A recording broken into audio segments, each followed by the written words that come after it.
gracier le maximum de détenus. Graciez-les le maximum. Parce qu'il y aura toujours des détenus qui seront maintenus en prison pour qu'ils servent de chantage.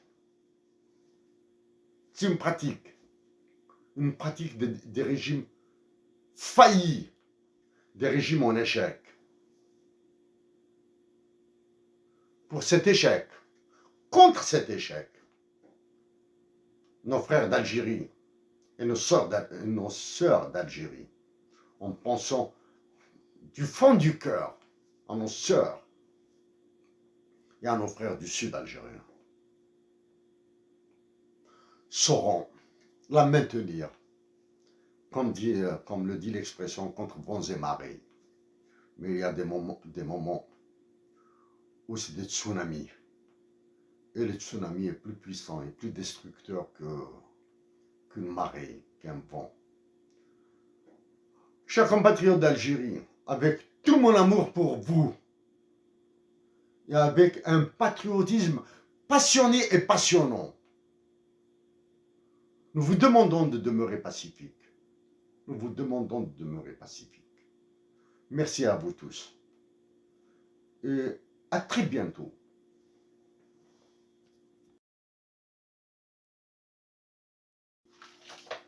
Non. Nous en passer de tout ce que disent certains ministres. La chambre à gaz, Banque centrale, chambre à gaz, on parle d'inflation. Très important, c'est très grave ça. Pour les trois pays, Tunisie, Algérie, Maroc, nous regardons juste ici. 2020. L'Algérie, le Maroc et la Tunisie sont très proches. Les écarts qu'il y a sont dus à la démographie. Il y a plus d'Algériens que de Marocains, il y a plus de Marocains que de Tunisiens, et il y a plus d'Algériens que de Tunisiens. C'est lié à la démographie. C'est lié aussi à la production de chaque Algérien. C'est lié aussi, ça prouve aussi que la mafia, que la fuite de capitaux en Algérie par les mafias bat son plein en Algérie. Voilà ce que ça veut dire. Non, oui, l'Algérie en 2020, elle a pour 48 milliards 882 millions 500 000 dollars de réserves internationales. Le Maroc a pour 34 milliards 653 millions de dollars. La Tunisie a pour 9 milliards 394 millions. Pour une fois, avec la chambre à gaz là qui vient de parler, chambre à gaz, Banque centrale, nous rapprochons, nos chiffres sont plus ou moins proches. Réserve algérienne pour 2020 sont de 48 milliards 882 millions et 50 000 dollars. Avec 34 milliards de dollars et 9 milliards de dollars respectivement pour le Maroc et la Tunisie, ils sont massacrés par le FMI et la Banque mondiale. Ils sont sous le mécanisme des LCM, ligne de crédit mobilable, et sous le marteau des lignes de précaution de liquidité, les LPL. Il y a 6 mois environ, nous avons dit que dans 5 à 6 mois, l'Algérie sera massacrée là. Le temps. Parce que quand nous lisons 48 milliards de dollars de réserves, ceci ne signifie pas que ces 48 milliards de dollars sont engageables. L'Algérie doit toujours maintenir, elle doit payer son statut juridique de personnalité juridique internationale.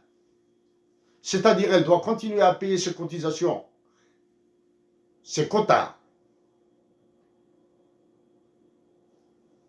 au FMI, à l'ONU, aux organisations internationales, à ses engagements précédents, Elle doit maintenir tout ça.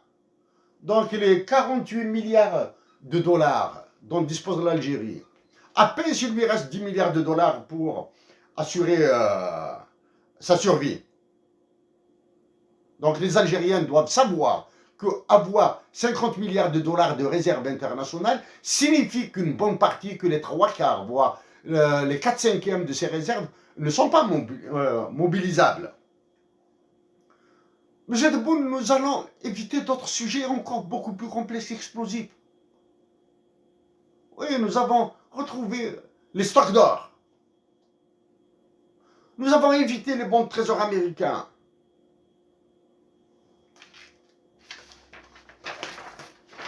Avec certains calculs très très légers. C'est bon. À partir de janvier-février, l'Algérien vivra avec moins de réserves qu'un Tunisien.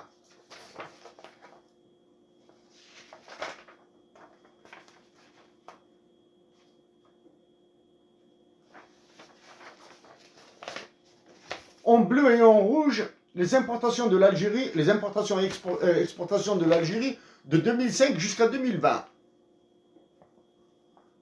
De 2014,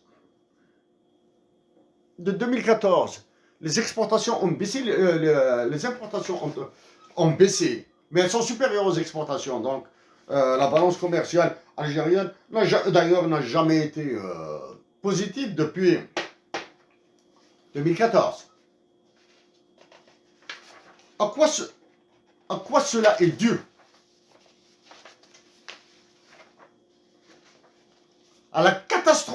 Aux catastrophiques politiques publiques.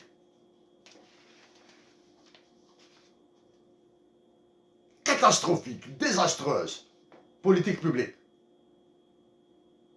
À la mafia qui gangrène l'Algérie, dans l'import et l'export maintenant, pas uniquement dans l'import, dans l'import et l'export. Cette histoire de Zlekaf et du franc CFA. C'est dû aussi à la récession économique qui est de 2019, qui est de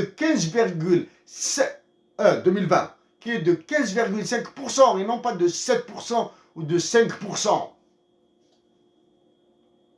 Nous espérons qu'en 2022, qu'après Noël, Nouvel An, célébration en Amérique du Nord, nous espérons recevoir un écho de la Banque mondiale et du FMI pour aller les rencontrer. À défaut, oui, nous avons d'autres actions à engager. Ce qui reste, sans le commenter, ce sont les taux de change effectifs de l'Algérie, que ce soit en nominal ou en réel, de l'Algérie, de la Tunisie et du Maroc. Comme par hasard,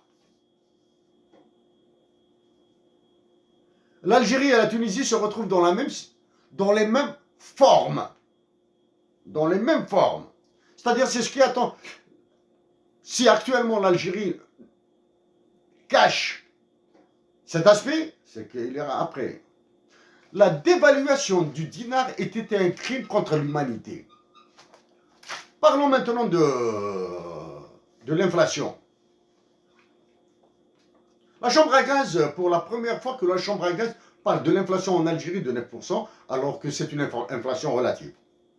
L'inflation réelle, elle dépasse les 60%. Elle dépasse les 60%. C'est en 2015 que nous avions dit que nous étions radicalement contre la dévaluation du dinar. Nous n'allons pas revenir sur l'aspect mafieux de l'économie algérienne, l'aspect désastreux des politiques publiques, etc. Maintenant, ce qui prouve la preuve maintenant, si on voit cette inflation qui a explosé en Algérie, l'Algérie qui risque de vivre la même situation que le Zimbabwe, le Venezuela et la Turquie.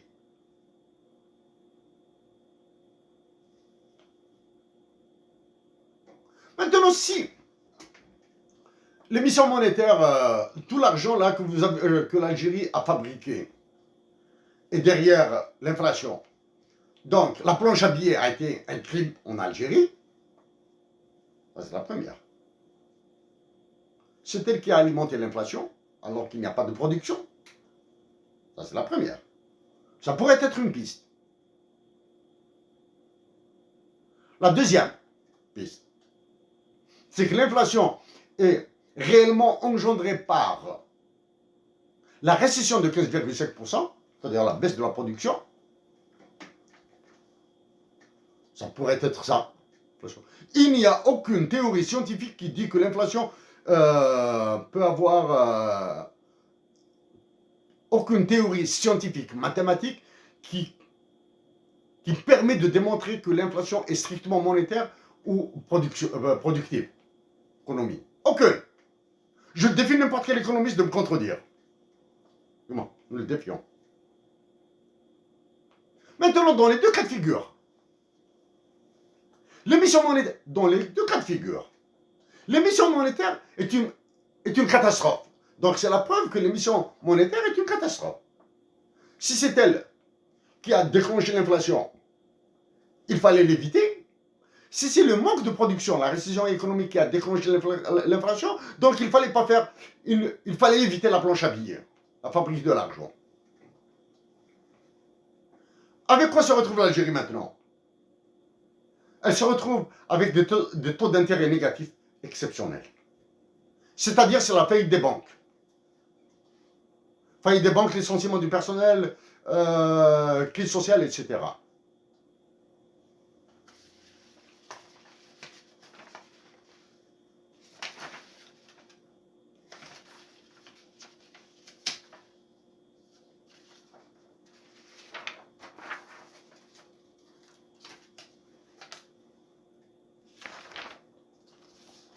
Monsieur Abdelmajid Boun, nous avons poussé les calculs, ça c'est pour l'Algérie, le Maroc et la Tunisie toujours. Et il y a des informations qui, quand on regarde les chiffres parlent. En 2010, les trois pays étaient au même niveau. Ce que disent ces chiffres, que tout ce qui est politique monétaire, c'est du pipeau. Politique monétaire de l'Algérie, c'est du pipeau. Parce que le FMI et la Banque mondiale nous font des calculs sur la base de l'inflation des États-Unis d'Amérique. C'est ce que disent ces chiffres. Ça, ce sont les observations. À côté, ce sont les observations dont, si le FMI et la Banque mondiale acceptent de nous recevoir. C'est sur ces observations que nous allons travailler. Monsieur Abdelmajid Tebboune, pour clôturer, dans votre signature de la loi des finances de 2022, il y a l'image. Entouré des généraux aura une signification. Entouré de députés et de sénateurs, ça aurait une signification. Des élus algériens qui massacrent leur nation. Entouré de généraux, vous allez signer le quitus pour qu'ils tapent sur les Algériens. Parce que la Banque centrale a fait des ravages en Algérie. Monsieur Abdelmajid Tebboune, oui, nous savons comment s'exécutent des politiques publiques. Nous vous le demandons humblement. Et on continue à supplier les Algériens de demeurer pacifiques.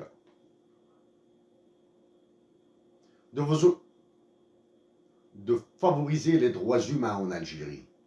Les droits de l'homme en Algérie. Le droit à la liberté, le droit à la santé, le droit à l'éducation, le droit à la circulation. Nous continuerons à travailler pour la majorité de l'Algérie, pour son intégrité territoriale et pourquoi pas son extension. Monsieur Abdelmajid Tebboune, au mois de janvier, nous suivons de très près ce qui se passe au Mali et au Niger. Nous avons des échos positifs. Mais le Niger, il est passé là. Il est passé au FMI. Passé au FMI, ça fait 3 jours. Nous allons continuer à dire à nos frères du Mali et du Niger du Tchad, qui vient faire, qui a envoyé des troupes au Mali récemment. Nous allons continuer à dire à nos frères du Mali, du Tchad, du Niger, de la Libye, de nos frères tunisiens, marocains, qu'ensemble, toutes ces nations reconduiront une nouvelle révolution. Une révolution pour la paix, pour l'amour, respectueuse de nos anthropologies, et l'anthropologie algérienne ne peut être une anthropologie intégrale sans son amazérité, arabité, islamité. Monsieur Abdelmajid Tebboune, c'est par patriotisme, par amour que nous sommes adressés nous vous adressons ces mots. Pour nous, nous continuerons à travailler pour notre patrie.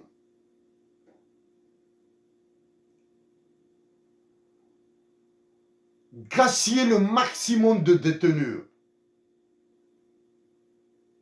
Gracier-les le maximum. Parce qu'il y aura toujours des détenus qui seront maintenus en prison pour qu'ils servent de chantage.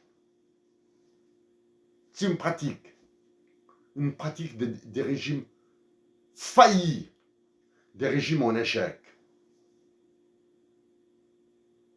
Pour cet échec, contre cet échec, nos frères d'Algérie et nos sœurs d'Algérie, en pensant du fond du cœur à nos sœurs et à nos frères du sud algérien, sauront la maintenir, comme le dit l'expression, contre vents et marées. Mais il y a des moments où c'est des tsunamis. Et le tsunami est plus puissant et plus destructeur qu'une marée, qu'un vent. Chers compatriotes d'Algérie, avec tout mon amour pour vous, et avec un patriotisme passionné et passionnant, nous vous demandons de demeurer pacifique. Nous vous demandons de demeurer pacifique. Merci à vous tous. Et à très bientôt.